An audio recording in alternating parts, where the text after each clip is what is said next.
Hey everybody, welcome to Play Jason. You could be anywhere in the world, watching anything, doing anything, learning anything. But you're here watching this, so thank you. My name is Jason. I write for Guitar.com, Guitar World, the Fretboard Journal, and I'm also a co-host on Working Class Music. On today's episode, I thought it'd be kind of cool to go over the history of Vox amps. But first, today's sponsor, which would be the kind folks at Vox. They sent me out this AC15 hand-wired, which is based on a 63, but we'll dive into that on an episode of Working Class Music.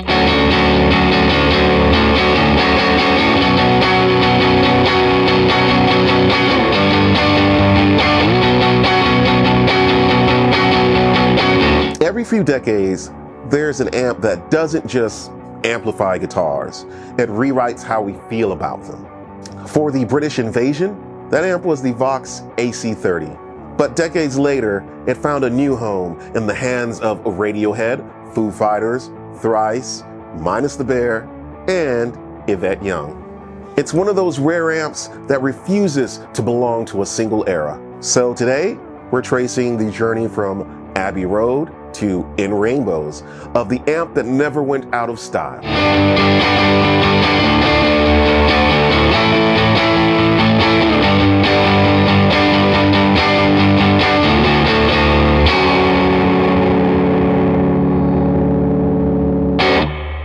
Part 1, The Beginnings.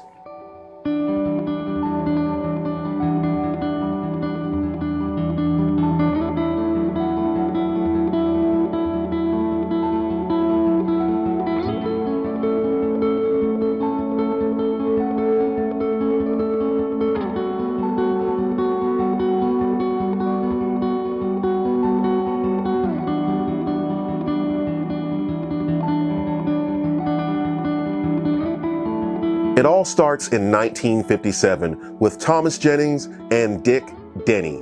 Jennings ran an organ company. Denny brought him a prototype guitar amp, and together they created Jennings Musical Instruments, or JMI.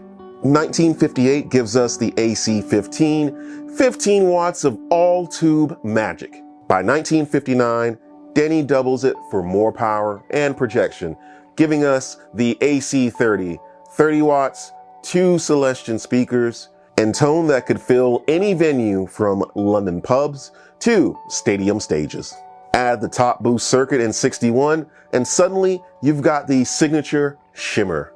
The sound that defined the Beatles, the Rolling Stones, and the Kinks. That's the Vox DNA right there. Chimey, clarity, and compression that booms instead of bites.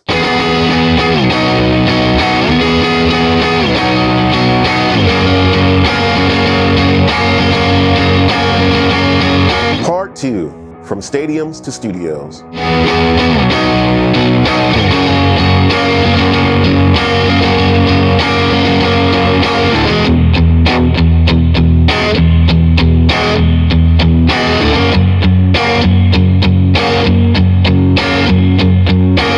As the 70s rolled in, Vox went through chaos, new owners, cheaper parts, and a few questionable solid-state detours. But somehow, the AC30 hung in there. Brian May made it legendary again, stacking walls of them behind his Red Special to create that operatic Queen sound.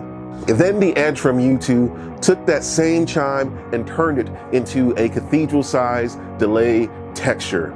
By the early 2000s, Radiohead starts predominantly experimenting with Vox amps, in particular during the Hail to the Thief era. It wasn't a main part of their early Benz or OK Computer rigs, but by Hail to the Thief, Tom and Johnny fully embraced the AC30 and AC15 as a tonal anchor.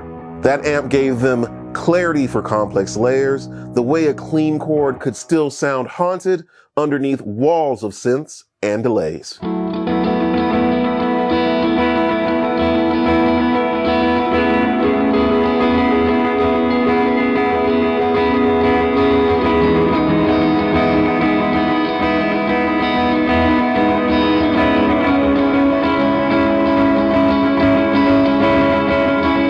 would say that it's become the emotional bridge between human imperfection and the digital precision, exactly what defines Radiohead's music. From there, the AC30 didn't just come back. No, no, no. It redefined what modern guitar tone could feel like.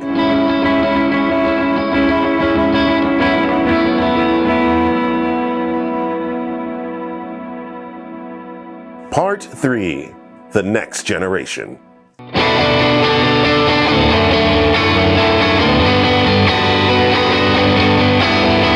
From there, both new and old picked up the chime. Chris Shiflett from Foo Fighters leans on the AC30 for tight, mid-gain tones that slice through Dave Grohl's wall of sound. Punchy, open, and full of harmonic bite. Dustin Kensrue from Thrice took it into post-hardcore territory, big, dynamic, and raw. It's emotion first, overdrive second. Jake Snyder from Minus the Bear used it to define the math rock precision, crisp, hi-fi, but still organic. A perfect match for looping delay-heavy textures.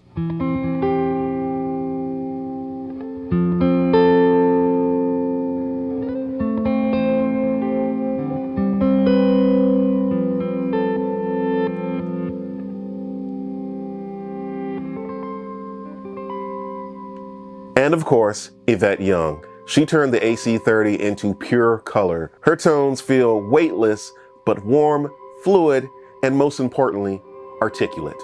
Like the amps breathing right along with her playing. Each of these players are uniquely diverse, but they prove one thing. Vox isn't about volume. It's about voice. And I cleverly wrote that.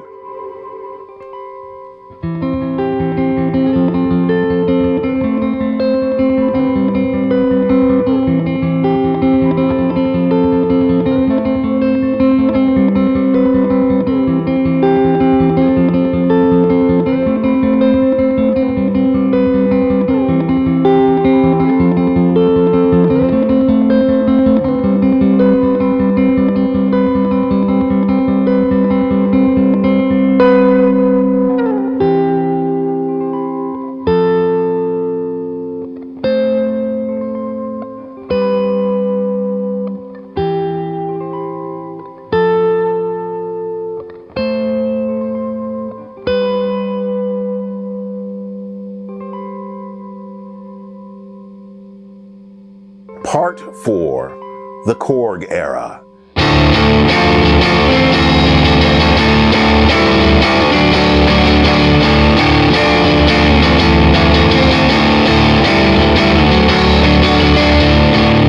By the early 90s, Vox found its footing again, thanks to Korg.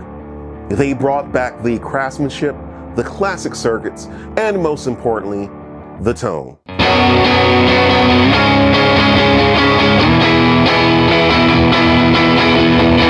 The hand-wired series arrived, turret boards, vintage spec components, and that unmistakable Vox feel.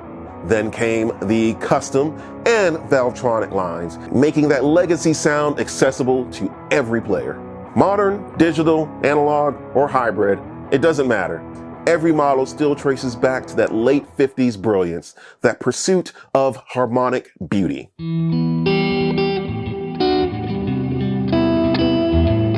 Part 5, Legacy.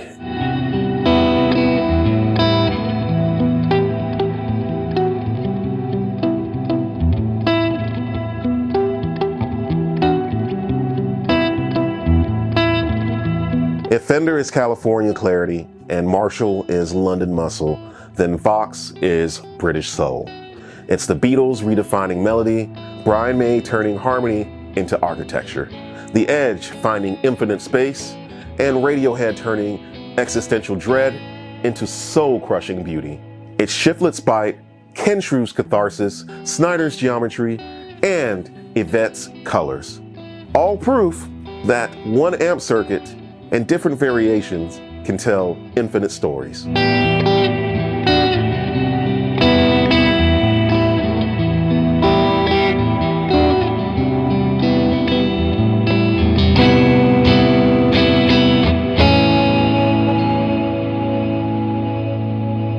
So that's it. Yeah, the AC line didn't just survive 6 decades of change, it adapted to every emotional wavelength guitars could find. From Abbey Road to Hail to the Thief, from Everlong to Artists in the Ambulance, from Bohemian Rhapsody to With or Without You, the AC30 remains the amp for anyone chasing beauty through chaos.